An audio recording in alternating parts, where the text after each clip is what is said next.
Sometimes it just doesn't work out. Lack of marketing, overblown budget, or just being crowded out by bigger titles. Not every game can be a hit. This is a list of the top 5 games that flopped. 5. Number 5 is Okami. Okami was one of a kind. No other game is like it, past or present. Released first in 2006 on the PS2, it later received a port to the Wii. A massive critical success, garnering Metacritic aggregate scores of 93 and 90% for the PS2 and Wii respectively. Heck, IGN even awarded it their Game of the Year for 2006. Despite all of this, it only managed to sell 600,000 copies. This led to Okami being recognised as the least commercially successful winner of a Game of the Year award in the 2010 version of the Guinness World Record Gamers Edition. This was not where the disappointment ends. Shortly after its release, Capcom disbanded the developers Clover Studios.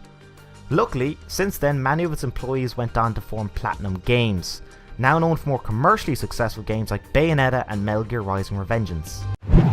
4. Number 4, Psychonauts. Similar to Okami, Psychonauts is a brilliant game, and it earned immense critical success, with many praising its innovation. However, not many people bought it. Selling less than 100,000 copies, it managed to win GameSpot's 2005 Best Game No One Played award. Disappointing sales isn't the end of it. The game also led to the resignation of their publisher Majesco's CEO. To make matters worse, the company's stock plummeted, promoting a class action lawsuit by the company's stockholders. Some blamed the poor sales on marketing, others were just baffled as to its failure. Luckily, there is a silver lining once again. 7 whole years after Psychonaut launched, it became a part of the Humble Bundle and managed to sell 600,000 copies. The creator of Psychonauts, Tim Schafer, stated that they made more on Psychonauts in 2012 than ever before. 3. Number 3 is Too Human. Sometimes a game's budget just spirals out of control, ending up costing a lot more than originally planned. Too Human is the poster child for this, costing an estimated $70 to $100 million to create. Its development was extremely long and faced many issues along the way. The primary one being an expensive struggle between Epic Games and the Unreal Engine 3, leading to developer Silicon Knights abandoning the engine and making their own.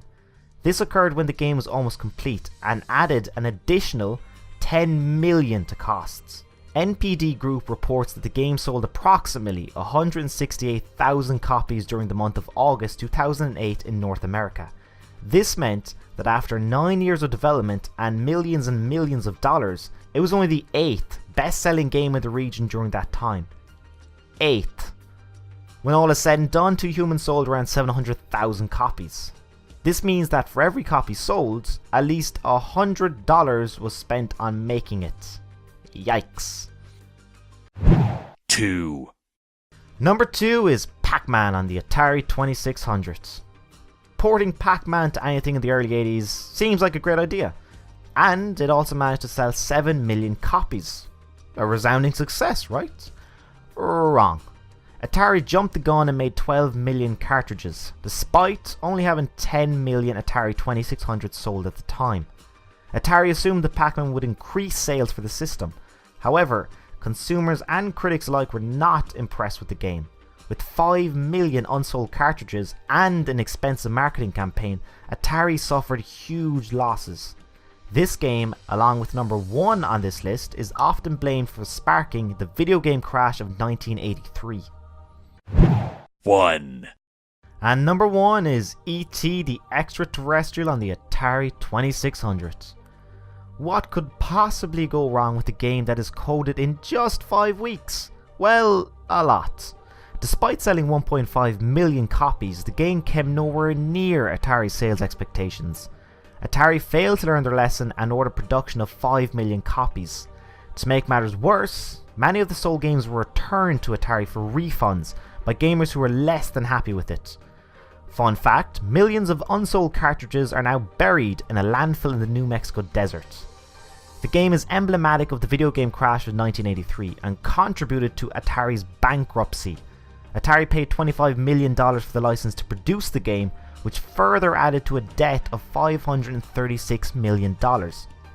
Taking inflation into account, nowadays that is the equivalent of 1.3 billion. Billion. That's billion with a B. $1.3 billion.